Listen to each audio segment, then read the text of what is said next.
नमस्कार प्रिय दर्शकों, आप देख रहे हैं ज्योतिष मंत्रा। प्रिय दर्शकों, आज चर्चा कर रहे हैं देवी पाताल भैरवी के एक अत्यंत प्रबल साबर मंत्र प्रयोग की, जो शत्रुओं का समूल नाश तो करेगा ही, साथ ही साथ सभी प्रकार की तंत्र मंत्र किया कराया भूत प्रेत आदि विद्याओं से आपको छुटकारा दिलाता है। इसके साथ ही भविष्य में होने वाली घटनाओं से भी आपको अवगत करा देता है। आपको जानकारी प्राप्त हो जाती है कि भविष्य में आपके साथ क्या घटित होने वाला है, जिससे कि आप समस्याओं से परेशानियों से बच सकते हैं। अत्यंत सरल विधान के साथ ये मंत्र प्रयोग मैं आपको देने जा रहा हूं। देवी पाताल भैरवी तंत्र की अत्यंत सशक्त प्रबल देवी मानी जाती है। यदि इनका एक बार विधान कर लिया जाए तो जीवन भर के लिए आपके अंग संग रहती है, आपकी रक्षा करती है, आपके व्यापार को दिनों दिन उन्नति प्रदान करती है, जीवन के सभी सुख वैभव भी आपको प्राप्त होने लगते हैं। इस साधना को वैसे तो गुरु के निर्देशन में करना ज्यादा उत्तम है, परंतु जिस विधान को मैं देने जा रहा हूं वह सरलतम है।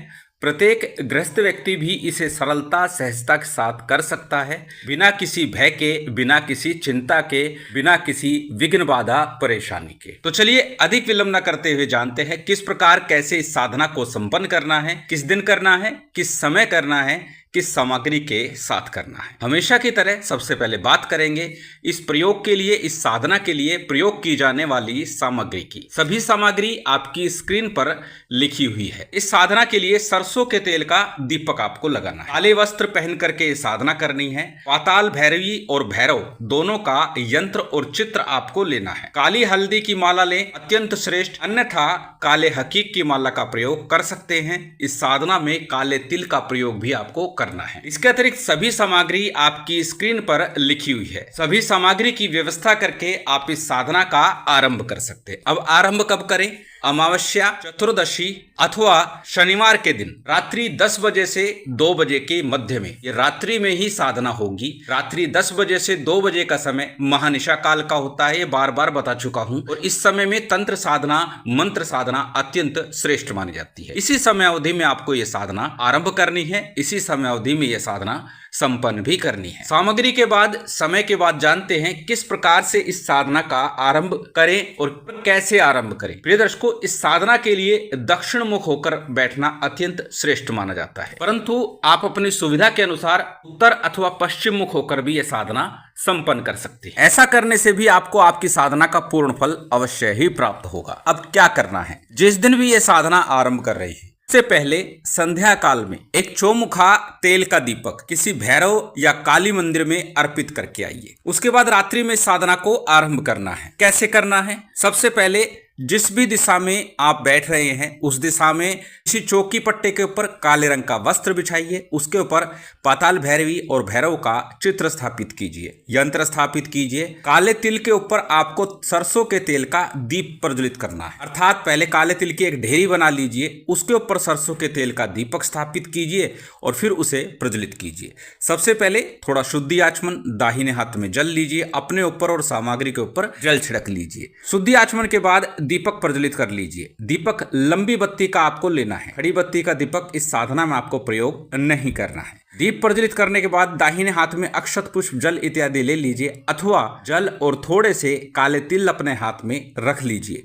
संकल्प कीजिए। संकल्प में अपना नाम, अपना गोत्र, उस दिन का तिथिवार, नक्षत्र बोलिए और फिर अपनी कामना बोलिए। कामना यही कि सभी शत्रुओं के नाश के लिए, संकट बाधा की मुक्ति निवृत्ति के लिए और भविष्य में होने वाली घटनाओं का ज्ञान प्राप्त करने के लिए आप ये साधना संपन्न करना चाहते हैं। इस प्रकार आपने संकल्प लिया। संकल्प के बाद संकल्प के लिए लिया गया अक्षत, पुष्प, जल अथवा काले तिल और जल किसी थाली प्लेट में अथवा दीपक के सम्मुख छोड़ दीजिए। उसके बाद सामान्य पंचदेवों का, गणपति, गुरु, कुलदेव, पितृदेव, स्थान देव, इनका पूजन कर लीजिए। भगवान शिव का पूजन कीजिए। पाताल भैरवी और भैरव का पूजन कर लीजिए। सभी का पूजन सामान्य रीति से, जो भी व्यवस्था आपके पास है और जो सामग्री बताई है उसके अनुसार आपको संपन्न कर लेना है। सभी कुछ लिखित रूप में दिया जा रहा है। यदि कोई प्रश्न हो तो पहले लिखित रूप को आप अवश्य पढ़ें, उसके बाद प्रश्न करें। प्रश्न का उत्तर आपको अवश्य दिया जाएगा। सामान्य पूजन विधान के बाद आपको प्रथम गणपति और गुरु मंत्र का यथाशक्ति जप अवश्य ही करना है। 11-11 बार करें, 21-21 बार करें अथवा एक एक माला का